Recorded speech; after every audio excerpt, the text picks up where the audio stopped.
इस गांव में लोगों की औसतन लंबाई 6 फीट 3 इंच से 6 फीट 9 इंच तक है। भारत देश का सबसे लंबी हाइट वाला गांव बताने जा रहे हैं। हरियार गांव के कुल 1400 से ज्यादा लोग कौशिक वंशीय राजपूत हैं। 90% लोग 6 फीट से लेकर 7 फीट तक हाइट वाले हैं। तो भाइयों ये पूरी तरह से क्षत्रिय बाहुल्य गांव है और इसका इतिहास भी चंद्रवंश से शुरू होता है। तो भाइयों कौशिक राजपूत असल में जो हैं वो चंद्रवंश के संस्थापक महाराजा पूर्वा के सबसे बड़े पुत्र अम्बवासु के वंशज हैं। अम्बवासु के पुत्र का नाम कान्यकुब्ज था, जिसने कान्यकुब्ज नगर बसाया, जिसको आज वर्तमान में उत्तर प्रदेश में कनौज भी कहा जाता है।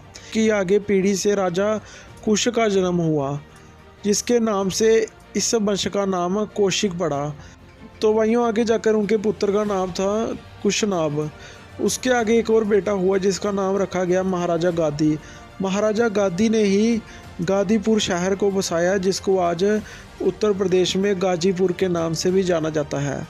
तो भाइयों आगे चलकर राजा गादी के 2 पुत्र हुए, जिसमें एक जो बड़ा बेटा था उसका नाम था राजा गिया।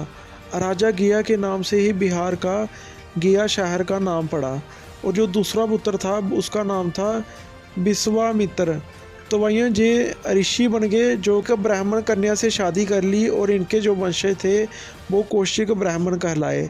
लेकिन जो बड़ा बेटा था वो राजा गया था, उसके जितने भी वंशज हुए वो कौशिक राजपूत कहलाए, जो आज भी बिहार के गया और इसके अलावा उत्तर प्रदेश के गाजीपुर और गोरखपुर, मयू और बड़ी वादी में बिहार में आबाद हैं। चाहते हैं कि हम आगे भी ऐसे ही सिर्फ अपनी कौम के लिए आवाज़ उठाते रहें, जो कि मेरे लिए सबसे पहले अपनी कौम है। तो आप हमें नीचे दिए हुए जो QR कोड है, आप सभी स्कैन करके आप सभी इसको हमें जितनी सपोर्ट कर सकते हैं, किसी से 20, 50, 100, 500 जितना भी आपसे होता है, और हम ऐसे ही क्षत्रिय इतिहास पर वीडियो बनाते रहें